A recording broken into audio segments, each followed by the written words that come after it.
पद्मासना। नमस्कार विद्यार्थी मित्रों, हूँ रवि गुरुजी। आज આપણે ધોરણ 12 માં આંકડાશાસ્ત્ર, જેમાં આપણે અગાઉના વિડીયોમાં ભાગ 2 માં ચેપ્ટર 1 સંભાવનાની શુભ શરૂઆત કરી હતી, બરાબર? જેમાં છેલ્લે આપણે જે બે પ્રકારો છે નિદર્શ અવકાશના, જેમાં શાંત નિદર્શ અવકાશ અને અનંત નિદર્શ અવકાશ છેલ્લે આપણે અહીંયા પહોંચ્યા હતા. આજે આપણે એના જે પ્રકારો છે એ પ્રકારો વિશે અભ્યાસ કરીશું. તો સૌપ્રથમ શાંત નિદર્શ અવકાશ કોને કહેવાય? તમને એક વાક્યની અંદર પ્રશ્ન પૂછી શકે. તો જોઈએ, જે નિદર્શ અવકાશના ઘટકોની સંખ્યા પરિમિત અથવા શાંત હોય તેને શાંત નિદર્શ અવકાશ કહે છે. શું કહે છે? નિદર્શ અવકાશના જે ઘટકો છે એ ઘટકોની સંખ્યા પરિમિત હોય અથવા તો શાંત હોય, એટલે કે ગણી શકાય તેવી હોય, માપી શકાય તેવી હોય, એવી જે ઘટના કે એનો જે નિદર્શ અવકાશ છે એને શાંત નિદર્શ અવકાશ કહી શકાય, બરાબર? શું કીધું છે? જે નિદર્શ અવકાશના ઘટકોની સંખ્યા પરિમિત હોય, ગણી શકાય તેવી હોય, માપી શકાય તેવી હોય, શાંત હોય, કોઈ પણ કયો, એને શું કહેવાય? શાંત નિદર્શ અવકાશ કહે છે. એક્ઝામ્પલ, કોઈ એક સમતોલ સિક્કો ઉછાળવાનો જે પ્રયોગ છે, બરાબર, એ પ્રયોગને શું કહેવાય? શાંત નિદર્શ અવકાશ. શું કામ? તો કે આપણને ખબર છે ભાઈ, સમતોલ સિક્કો ઉછાળીએ, એ સિક્કો ઉછાળીએ તો આપણને કેટલા પરિણામો મળે છે? 2, H અને T, એટલે કે છાપ અને કાટ. તો આપણે એને ગણી શકીએ છીએ ભાઈ, કુલ શક્ય પરિણામો એમાં 2 છે. એવી રીતના કોઈ સમતોલ પાસો હોય તો એમાં કુલ જે પરિણામો છે એ સમતોલ પાસાને તમે ફેંકો તો આપણને ખબર છે ભાઈ 1 થી 6 અંક છે, તો કુલ પરિણામો એના ગણી શકીએ છીએ ભાઈ 6 કુલ પરિણામો છે. એટલા માટે એ જે નિદર્શ અવકાશ જે છે એને શાંત નિદર્શ અવકાશ કહી શકાય, બરાબર? ટૂંકમાં આપણે યાદ રાખવાનું છે કે ઘટકોની સંખ્યા પરિમિત હોય અથવા તો શાંત હોય, એટલે કે ગણી શકાય તેવી હોય, એને શું કહેવાય? શાંત નિદર્શ અવકાશ કહે છે. એક્ઝામ્પલ તમે કોઈ પણ આપી શકો. ત્યારબાદ અનંત નિદર્શ અવકાશ. તો અનંત નિદર્શ અવકાશ કોને કહેવાય? તો આપણે આ શબ્દ જે છે અનંત નિદર્શ અવકાશ, એમાં જ આપણે ખ્યાલ આવી જાય, અનંત, ગણી ન શકાય તેવી. તો કે જે નિદર્શ અવકાશના ઘટકોની સંખ્યા અપરિમિત હોય, અહીંયા શું હતું? પરિમિત, અહીંયા એનાથી વિરુદ્ધ અપરિમિત, અથવા તો શાંત ન હોય, અહીંયા શું હતું? શાંત હોય, એનાથી વિરુદ્ધી શાંત ન હોય, તેને શું કહેવાય? અનંત નિદર્શ અવકાશ કહે છે. એટલે શાંતિ સાવ વિરુદ્ધ તમે લેશો એટલે અનંત. એટલે જે નિદર્શ અવકાશના ઘટકોની સંખ્યા અપરિમિત, એટલે ગણી શકાય તેવી ન હોય અથવા તો શાંત ન હોય, માપી શકાય તેવી ન હોય, તો એવી જે અનંત નિદર્શ અવકાશ એને કહે છે. દાખલા તરીકે અહીંયા આપણે એક્ઝામ્પલ લીધું છે, 52 પત્તાના ઢગમાંથી લાલનો એકો ન મળે ત્યાં સુધી પત્તું લેવાનો પ્રયોગ છે, એનો જે મળતો નિદર્શ અવકાશ એ શું કહેવાય? અનંત નિદર્શ અવકાશ. 52 પત્તા છે, એમાંથી લાલનો એકો ન મળે ત્યાં સુધી તમારે પત્તું ખેંચા રાખવાનું છે. તો એમાં ચોક્કસ તો આપણે કહીશું કે ભાઈ 1 વારમાં, 2 વારમાં, 3 વારમાં, 4 વારમાં, ગમે તેટલી વાર પ્રયોગ કરો ત્યારે તમને મળે, એટલે એ અનંત નિદર્શ અવકાશ. અથવા આપણે એ કહીએ ભાઈ આકાશમાં સ્ટારની સંખ્યા, એ પણ અનંત નિદર્શ અવકાશ છે. આપણા માથામાં રહેલા વાળની સંખ્યા, એ પણ અનંત નિદર્શ અવકાશ આપણે કહી શકીએ. એનું એક્ઝામ્પલ આપણે આપી શકીએ. ત્યારબાદ નિદર્શ બિંદુઓ. તો નિદર્શ બિંદુઓ કોને કહેવાય? તો એની વિશે જોઈએ તો કે નિદર્શ અવકાશના ઘટકોને નિદર્શ બિંદુઓ કહે છે. શું કહે છે? નિદર્શ અવકાશના ઘટકો જે છે એ ઘટકોને શું કહેવાય? નિદર્શ બિંદુ. દાખલા તરીકે અહીંયા એક્ઝામ્પલ લીધું, એક સમતોલ પાસાને ઉછાળવામાં આવે છે, તો આપણને ખબર છે કે એનો જે નિદર્શ અવકાશ જે છે એ કેટલો છે? U બરાબર 1 થી 6 અંક છે, બરાબર? તો એના જે ઘટકો છે આ ઘટકોને શું કહેવાય? નિદર્શ બિંદુઓ. એટલે અહીંયા ઘટકો 6 છે, 1, 2, 3, 4, 5 અને 6. તો આ 6 જે ઘટકો છે એ ઘટકોને શું કહેવાય? નિદર્શ બિંદુઓ. સમજાઈ ગયું? એટલે નિદર્શ બિંદુઓ એટલે શું? તો કે નિદર્શ અવકાશના ઘટકોને નિદર્શ બિંદુઓ કહે છે. તો અહીંયા જે પાસાના કુલ 6 પરિણામ છે, 1, 2, 3, 4, 5, 6, આ 6 અંકને શું કહેવાય? નિદર્શ બિંદુઓ કહેવાય. ત્યારબાદ એની પછીની ઘટનાઓ. ઘટનાઓ કોને કહેવાય? તો એની વ્યાખ્યા, યાદચ્છિક પ્રયોગના નિદર્શ અવકાશના કોઈ પણ ઉપગણને. શું કહે છે? યાદચ્છિક પ્રયોગ, કોઈ પણ આપણે પ્રયોગ કરીએ છીએ એના નિદર્શ અવકાશના કોઈ પણ ઉપગણને શું કહેવાય? ઘટનાઓ કહેવાય. દાખલા તરીકે અહીંયા આપણે એક્ઝામ્પલ આપણે લેવું હોય, માનો કે અહીંયા જે પાસાનું જ એક્ઝામ્પલ છે 1, 2, 3, 4, 5 અને 6, આ એનો નિદર્શ અવકાશ થયો. કુલ શક્ય પરિણામો 6 છે.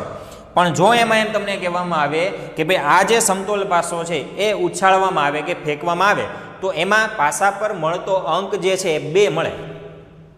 તો 2 મળે છે એ શું કહેવાય? ઘટના. એ કોઈ પણ એક ઘટના થઈ ગઈ. તેને સંકેતમાં ABCD કોઈ પણ તમે સંકેતમાં એને દર્શાવી શકો. તો અહીંયા આપણે કીધું કે 6 છે તો એમાંથી પાસા પર મળતો અંક 2 મળે તો એને આપણે ઘટના A નામ આપી શકીએ. પછી પાસા પર મળતો અંક 6 મળે તો એને ઘટના B પણ કહી શકીએ. આમ કોઈ પણ ઉપગણને, બરાબર, એટલે આ જે 6 અંક છે એ 6 માંથી કોઈ પણ એક પરિણામ આપણને મળે છે, એક પરિણામને શું કહેવાય? ઘટના આપણે કહી શકીએ. એટલે એ થઈ ગઈ ઘટના. બરાબર. ત્યારબાદ છે અશક્ય ઘટના. તો કે કોઈ પણ ઘટના ક્યારેય બને જ નહીં.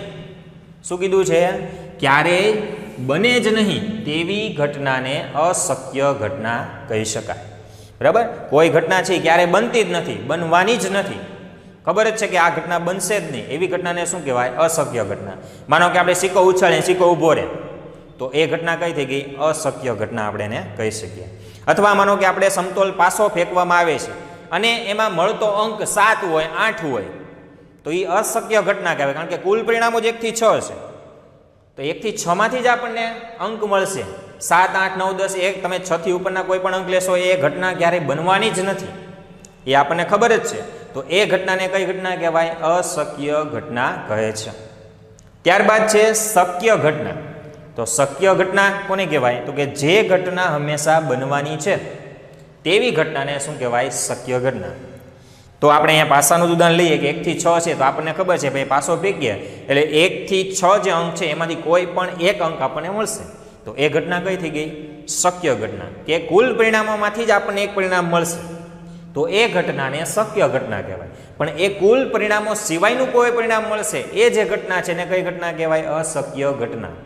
પાસો ફેંકીને આપણને 7 અંક મળે કે 8 મળે એ અશક્ય ઘટના ગણાય. એટલે એ અશક્ય ઘટના થઈ ગઈ. શક્ય ઘટના એટલે એ કે પાસો ફેંકીએ છીએ ને 1 પડે અથવા 2, 3, 4 કે 5 કે 6 કુલ 6 પરિણામો છે, 6 ઘટકો છે, એમાંથી કોઈ પણ એક અંક આપણને મળે તો એ જે ઘટના છે એને કઈ ઘટના કહેવાય? શક્ય ઘટના કહી શકાય. ત્યારબાદ છે છેદ ઘટના. એ અગાઉ પણ તમે 10મા ધોરણની અંદર ભણી ગયા હશો. ફરીવાર આપણે અહીંયા જોઈએ. છેદ ઘટના કોને કહેવાય? તમને એક વાક્યની અંદર એની વ્યાખ્યા અથવા 3 ગુણની અંદર કોઈ પણ આવી રીતના છેદ ઘટના કે યોગ ઘટના એમ તમને પૂછી શકે.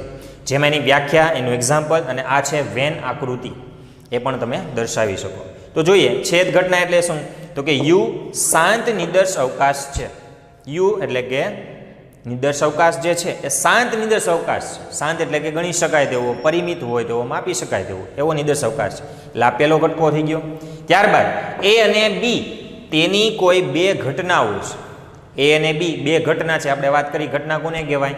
તો જે કુલ પરિણામો જે છે નિદર્શ અવકાશના એના ઉપગણને શું કહેવાય? ઘટના કહે છે. તો એમાં એ 2 ઘટના એ બી છે, એ અને બી 2 ઘટનાઓ છે અને ઘટના એ અને ઘટના બી બંને સાથે બને, ઘટના એ અને ઘટના બી બંને સાથે બને તો તેને એ અને બીની છેદ ઘટના કહે છે.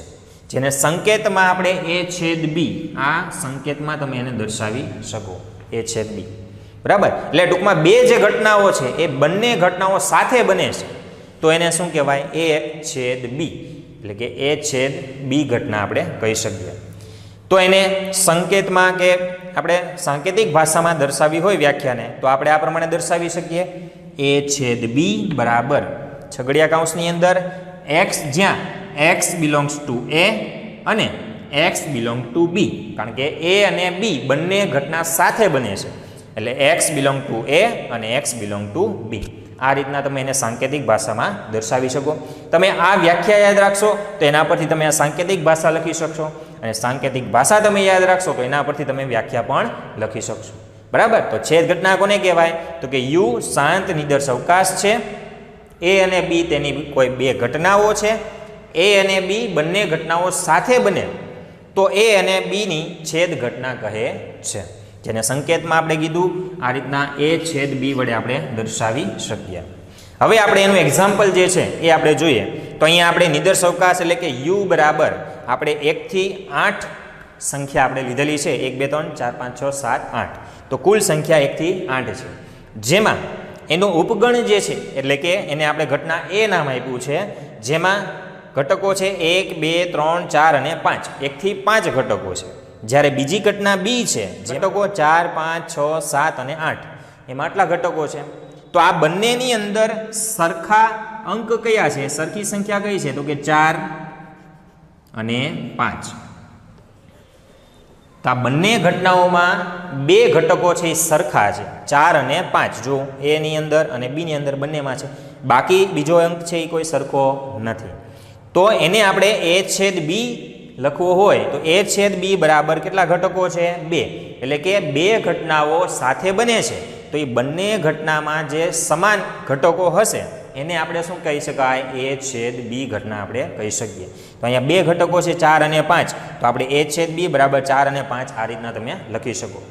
બરાબર. હવે એની વેન આકૃતિ જોઈએ તો a છેદ b ની છેદ ઘટનાની તમને વેન આકૃતિ માનો કે દોરવાની કીધી હોય તો એ વેન આકૃતિ તમે આ રીતના એક્ઝામ્પલ છે એની વેન આકૃતિ તમે આ રીતના દોરી શકો. તો આ યુ એટલે નિર્દેશ અવકાશ, જેમાં કુલ ઘટકો આપણે કીધું 1 થી 8 જે છે એ સંખ્યા છે, જેમાં ઘટના એની અંદર 1 થી 5 સંખ્યા છે અને ઘટના બીની અંદર 4 થી 8 સુધીની છે, જેમાં 4 અને 5 બંનેમાં છે એટલા માટે 4 અને 5 આપણે અહીંયા બંનેમાં કોમન છે એટલે આ પ્રમાણે વચ્ચે લખીશું. જ્યારે ઘટના એની અંદર બાકીના ઘટકો 1, 2 અને 3, એટલે આ ઘટના એનું વર્તુળ છે, એમાં 1, 2 અને 3 સંખ્યા આપણે મૂકી. અને ઘટના બીની અંદર 4, 5 તો કોમન છે, તો બાકીની સંખ્યા 6, 7 અને 8, એટલે બીનું વર્તુળ છે એમાં 6, 7 અને 8, 4, 5 અહીંયા બરોબર વચ્ચે. આ ઘટના એનું વર્તુળ, આ ઘટના બીનું. તો આ જે ભાગ છે વચ્ચેનો, જેમાં 4 અને 5 જે ઘટકો છે બંનેમાં કોમન છે, સરખા છે, એને શું કહેવાય, a છેદ b ઘટના આપણે કહી શકીએ, જે આપણે અહીંયા દર્શાવી છે. બરાબર. a છેદ b બરાબર 4 અને 5 બે ઘટકો છે, જેને વેન આકૃતિમાં તમે આ પ્રમાણે દર્શાવી શકો. બરાબર વિદ્યાર્થી મિત્રો, ફરીવાર એકવાર ટૂંકમાં નજર ફેરવે ફટાફટ. શાંત નિદર્શ અવકાશ કોને કહેવાય, તો કે જે ઘટકોની સંખ્યા પરિમિત હોય, શાંત હોય, ગણી શકાય તેવી હોય, માપી શકાય તેવી હોય, એવી શાંત નિદર્શ અવકાશ કહી શકાય. બરાબર. જેમાં આપણે એક સમતોલ સિક્કાનો પ્રયોગ, આપણે ખબર છે કે કુલ પરિણામો એમાં કેટલા 2 છે, તેને ગણી શકાય છે, એટલા માટે એને શાંત નિદર્શ અવકાશ કહી શકાય. ત્યારબાદ અનંત નિદર્શ અવકાશ એટલે આનાથી ઉલટું, ઘટકોની સંખ્યા અપરિમિત હોય અથવા તો શાંત ન હોય તેને શું કહેવાય, અનંત નિદર્શ અવકાશ કહી શકાય. ત્યારબાદ નિદર્શ બિંદુઓ, તો કે નિદર્શ અવકાશના જે ઘટકો છે ઘટકોને શું કહેવાય, નિદર્શ બિંદુઓ. જે આપણે અહીંયા વાત કરી u બરાબર 1 થી 6, તો આ એના નિદર્શ બિંદુઓ કહી શકાય દરેક ઘટક. ઘટનાઓ એટલે શું, તો કે યાદચ્છિક પ્રયોગના નિદર્શ અવકાશના ઉપગણને શું કહેવાય, ઘટના, જેને સંકેતમાં ABCD કોઈ પણ તમે નામ આપી શકો. અશક્ય ઘટના એટલે ક્યારેય ઘટના બને જ નહીં એવી ઘટનાને શું કહેવાય, અશક્ય ઘટના. સિક્કો માનો કે ઊભો રહે ઉછાળી હતું તો એ અશક્ય ઘટના છે, એટલે એ અશક્ય ઘટના. શક્ય ઘટના એટલે જે ઘટના હંમેશા બનવાની જ હોય એવી ઘટનાને શક્ય ઘટના, કે ભાઈ આપણે પાસો ફેંકીએ તો 1 થી 6 પરિણામો છે તો એમાંથી કોઈ પણ એક પરિણામ આપણને મળશે, તો એ શક્ય ઘટના કહી શકાય. ત્યારબાદ આપણે છેદ ઘટના જોઈએ, જેમાં u શાંત નિદર્શ અવકાશ છે અને a અને b તેની કોઈ બે ઘટનાઓ છે, અને a અને b બંને ઘટનાઓ સાથે બને તો a અને b ની છેદ ઘટના એને કહી શકાય, જેને સંકેતમાં આપણે a છેદ b આ પ્રમાણે દર્શાવી શકીએ. a છેદ b ની સાંકેતિક ભાષામાં તો કે x જ્યાં x બિલોંગ ટુ a અને x બિલોંગ ટુ b, આ પ્રમાણે એને સાંકેતિક ભાષામાં તમે દર્શાવી શકો. ત્યારબાદ આપણે એક્ઝામ્પલ લીધું જે 1 થી 8 ઘટકો છે, ત્યારબાદ એમાં ઘટના એની અંદર 1 થી 5, ઘટના બીમાં 4 થી 8, તો a છેદ b એટલે બંનેમાં સરખા હોય એવા ઘટકો 2 છે, 4 અને 5. એટલા માટે a છેદ b બરાબર આપણે ઘટકો લખી શકીએ 4 અને 5, અને એને તમે આ વેન આકૃતિમાં તમે આ પ્રમાણે દર્શાવી શકો. તો વિદ્યાર્થી મિત્રો, આમાં તમને કંઈ ન સમજાણું હોય તો તમે જરૂરથી જણાવજો. ધન્યવાદ.